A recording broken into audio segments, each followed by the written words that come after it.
Once upon a time there was a prince who had the most precious books in the world. All events in the world are recorded there in words and pictures. The history of the peoples is told in great detail, but there is no book about heaven. Heaven itself is the place that the prince always dreamed of. When the prince was young, the Queen Mother often told him that up there, each flower was a cake and the sepals contained a fine wine.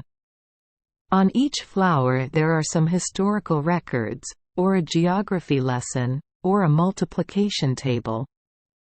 People only need to eat flowers to memorize cards, and the more they eat, the more they know about history and geography. When he was young, the prince believed that story very much. But as he grew up, his intelligence expanded, and the prince felt that heaven must contain more interesting things than that. He wondered, why did Eva go to pick apples from the tree of wisdom? And why did Adam eat that apple? And so, all his thoughts turned to heaven. One day, he walked alone in the forest. That and number 39's also his favorite way of entertainment. In the afternoon, the clouds gathered and rain fell like a waterfall. The night was as dark as ink. The prince repeatedly stepped on kicks and slipped on the wet grass. The rain soaked his clothes. Suddenly he heard a strange popping sound and found himself in front of a brightly lit cave. In the middle of the cave a large fire was burning, on which people were roasting a deer, with iron through it, the two skewers placed on two tree branches. An old woman, as big and strong as a man, was sitting, throwing bundles of tree branches into the fire. The old woman said to the prince, "Come here and dry your clothes. The wind is chilling here." The prince replied as he sat down on the ground. "Later, when the old children return, they will be even more splendid than this and that," the old woman replied. "This is the wind cave and the elders are the four winds. Do you understand, prince?" "Understand, but where are they going, sir?" "Ridiculous question. They live freely and go wherever they want, without needing permission from the elders. They and number 39, replaying soccer with the clouds outside." As she spoke, she looked up at the sky. "You must know that those old children are very stubborn. Do you see those 4 bags hanging on the wall? When the old children saw those bags, they trembled like children when they saw the whip. Just put them in a bag and you and number 39'll have to leave them alone. Here, one of them is back. That and number 39's north wind. He brought back a cold wind. He scattered the ground with hailstones and snowflakes. He wore breeches and a cloak of bearskin, and a sealskin hat over his ears. Long pieces of ice stuck to his beard. Dawn and number 39, go near the fire," said the prince, "your limbs will crack." The wind laughed, cracked. "For me, chapped skin is the most enjoyable. But hey, who is the boy? How did you get into this cave?" "It and number 39's my guest," the old woman said. "If you still have questions, go into the bag for a while and you and number 39'll understand." "Understand?" "That and number 39's enough." The wind quickly told the story of how the wind had just returned from the beginning and what the wind had done last month. "I just got back from the ice tank. I was on Bear Island with a group of Russians hunting leopards." The old woman said, "Please describe it a little more carefully." "So you came back from Bear Island?" "Yes, and Bear Island is truly beautiful. If only we could dance on that island. It would be great. Smooth and shiny like a mirror, only a little moss can be seen scattered on the snow surface. But I never see the sunlight, it seems like the sun doesn't and #39 shine there. On the island there is a house made of broken ship pieces, painted red and green, with a growling white bear on the roof.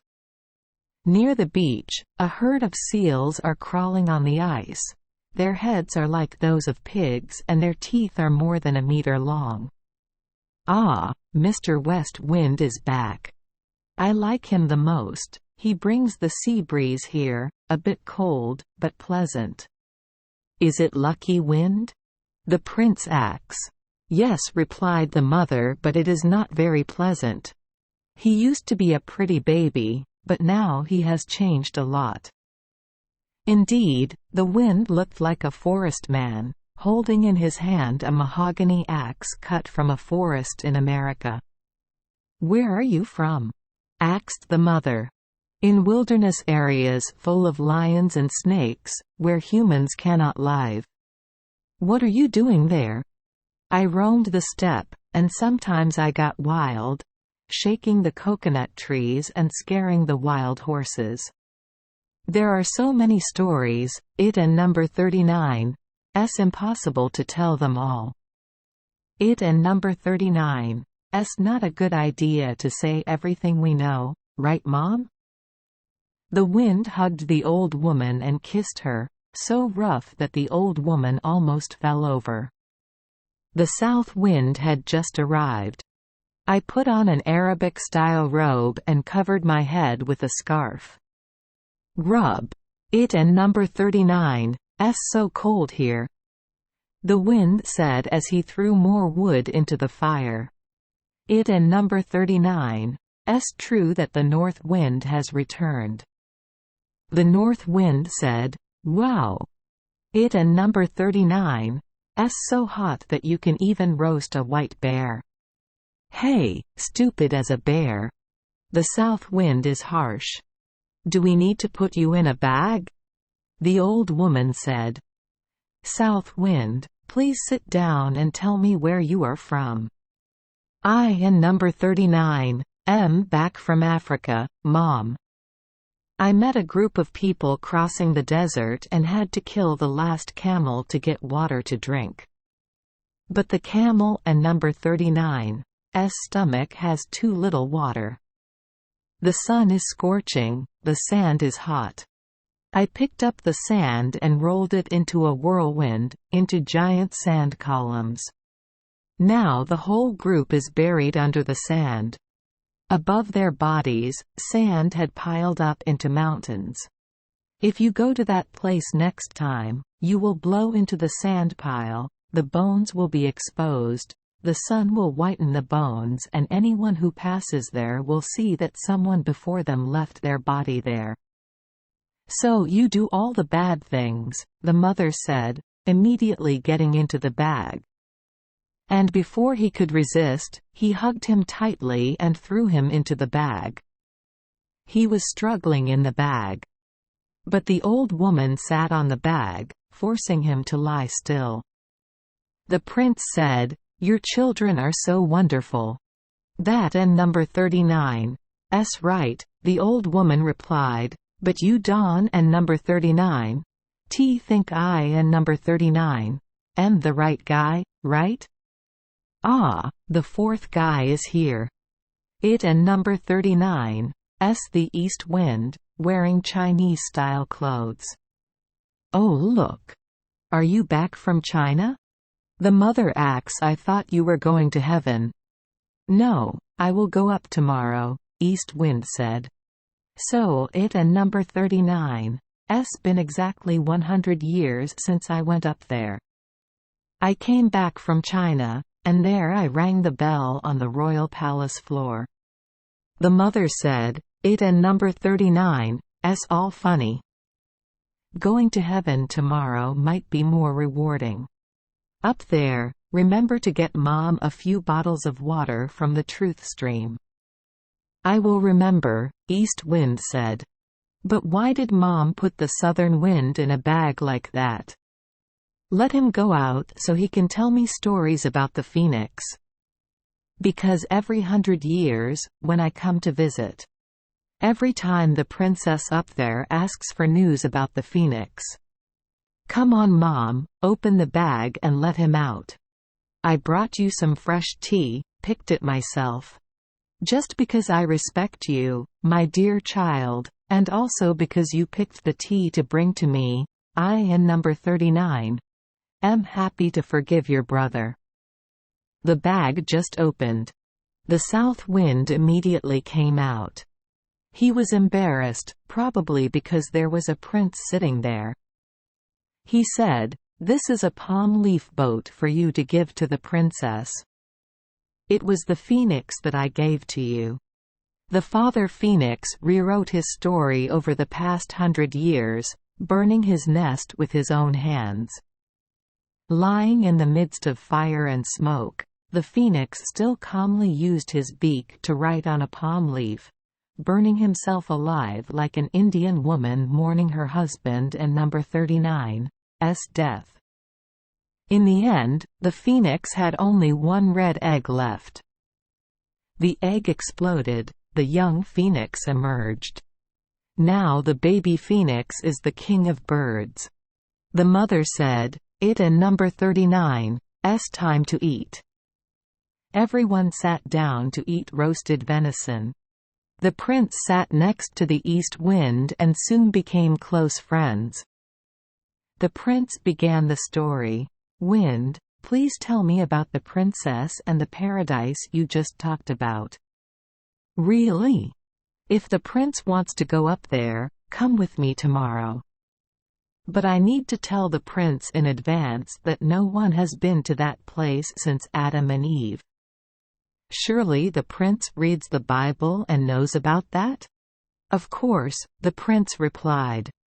"When Adam and Eve were chased away, paradise sank to the ground, but the garden there still retained sunlight, warm air and a glorious scene. There was an island and the residence of the fairy Han. Happiness. Life there is really happy. Tomorrow the prince will ride on my back and I will take him away." Early in the morning, the prince woke up and was surprised to find himself in the clouds. He sat firmly on the back of the east wind. Mountains, grasslands, rivers and seas appeared before his eyes like a colorful map. East Wind said, "Did you have a good night and number 39's sleep, my prince?" The prince could sleep a little longer, because there was nothing worth seeing there, except counting the church steeples to relieve boredom. The prince said, "I was not polite at all. I left without saying goodbye to you and the other brothers. How can you say goodbye when someone is sleeping?" After saying that, the wind blew faster. At night, the view of the big cities was amazingly beautiful. The lights gradually light up. The prince enjoyed it so much that he clapped his hands repeatedly. The east wind told him to be careful, lest he accidentally fall down and die. The wind flies faster than an eagle gliding over the silent forest. A Russian cavalryman was galloping on the ground, the wind also moving faster. The east wind said, "Here are the Himalayas. It is the highest mountain in the world. We and number 39 going to heaven. Have you reached heaven?" The prince asks. "No, not yet." The wind replied, "But it and number 39's not far away." "Have you seen the cave door over there, prince?" Having said that, the wind dropped in front of the cave entrance. They entered the cave. Terrible cold. But it and number 39's only cold for a moment. The east wind spreads its sparkling wings like a beam of bright light. The road through the cave is narrow in some parts, you have to crawl close to the ground to advance, and in some parts it is high and wide. The prince said, "Is the road to heaven this winding?" The east wind did not respond, but pointed forward with his hand. A splendid blue light was glowing in that direction. Clear stalactites hung down above their heads, looking like white clouds under the moonlight. The air here is gentle and fragrant, as clean as the high mountains, fragrant as the roses in the valley. A stream flows through there, clear as air. Gold and silver fish swim along the stream. The dark red eels swam up and down, scattering rays of light. The large lotus leaves sparkled in all colors of the rainbow, and the lotus flowers looked like bright red flames. A marble bridge, a marvelous work of art, looking like it was made of lace and pearls, crossed the stream to the island of happiness, in the middle of paradise. The east wind carries the prince under its armpit. The flowers and leaves sang the wonderful songs he had heard in his childhood, but with a more melodious voice than a human voice. On the grass, a flock of peacocks are spreading their tails. The prince approached. Miraculous! Not a gorgeous peacock. The lion and tiger jumped over the flowering olive hedge, as light and gentle as kittens.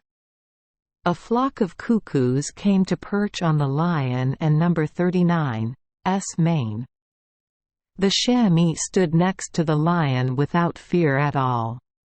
The fairy appeared, her face gentle, her clothes sparkling like the sun. A group of stunningly beautiful young women followed her, each with a golden star in her hair. The west wind gave the fairy a palm leaf. Her eyes sparkled with joy. She took the prince and number 39's hand and led him into the castle. The castle walls sparkled like tulip petals in the sunlight. The ceiling is carved like a giant sparkling flower. The more you look at it, the higher it becomes. The prince walked to the window and looked out. He saw Adam and Eve standing near the tree of wisdom. The prince said, "I thought they had kicked me out of paradise." The fairy smiled and told him that the scene he saw was just an image carved on glass. It is the work of time, the most skillful of all craftsmen. She continued, "Let an number 39's go to the river. Get on the boat for a short walk. The boat will float, but not move. The world and number 39's beautiful landscapes will pass before our eyes one after another." They went to the river and climbed into the boat. The scenery is truly magical, no words can describe it. The two banks seem to be moving. "Can I stay here forever?" The prince said. "That depends on you." The fairy replied. If he had not been tempted like Adam, he could have stayed here for the rest of his life.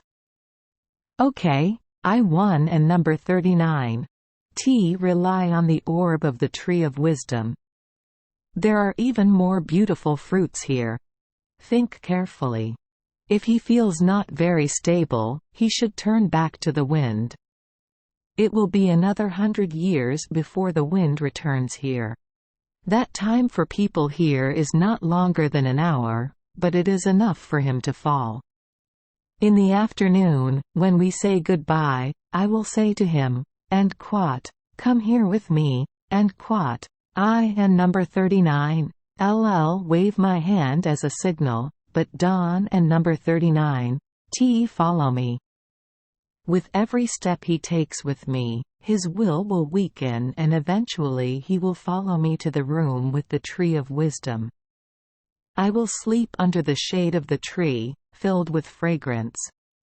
He will bend down close to me, then if he kisses me on the lips, heaven will immediately fall to the ground." The prince said with a determined voice, "I will stay." The east wind kissed his forehead. "Keep that will. In 100 years we will meet again." Having said that, the wind spread its wings as bright as lightning. Flowers, leaves. and trees wish the wind a peaceful journey. Flocks of storks and pelicans fly in long rows to send the wind to heaven. The fairy said, "Let an number 39 start dancing, and when the sun goes down I will ask you to come with me." Remember, Don and number 39 listen to me. For 100 years, I will invite him many times like this, but if he can control himself, with each trial, his will become stronger, and in the end he will no longer think of following me. Having said that, the fairy led him to a room decorated with transparent white lilies, each pistil forming a small golden harp, the sound of the harp resounding like a flute. A group of beautiful young women, dressed entirely in silk, sang songs praising the gentle life, eternal life, and praying for the eternal bloom of heaven. Sundown. The sky looked like a sea full of light, and the lilies in the room glowed. The tree of wisdom sparkled. A melodious song rang out. The prince heard the familiar voice of the Queen Mother, "Son, my beloved son." The fairy signaled him and shouted, "Come to me. Come with me." Immediately he forgot his promise. She still gestured to him and smiled gracefully. Flowers radiate fragrance, harps resound melodiously. Millions of lips are smiling in the room with the tree of wisdom. The harp sings the song, and quote, "You must taste all the flavors of life.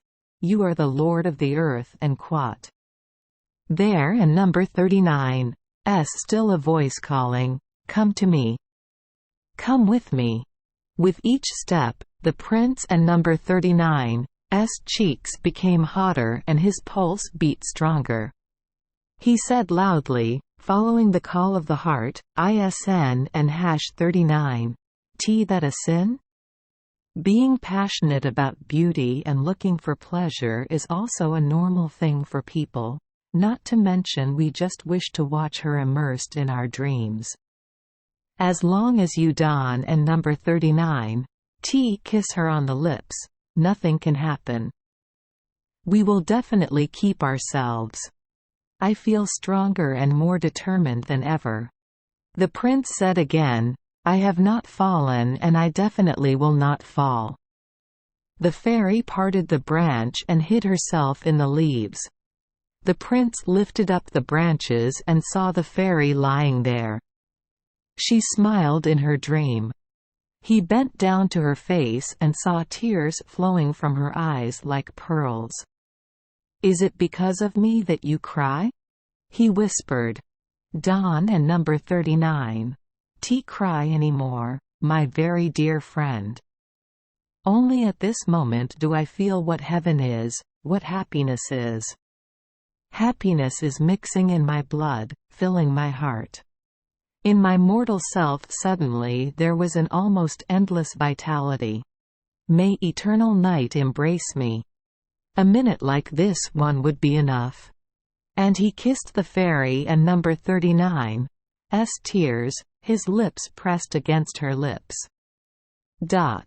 Suddenly a thunderclap tore the sky, a terrible thunderbolt never before seen. The fairy, the Garden of Paradise, all collapsed to the ground. The prince fell, falling forever. He saw everything following him fall into the dark abyss, with only a tiny star sparkling in the distance.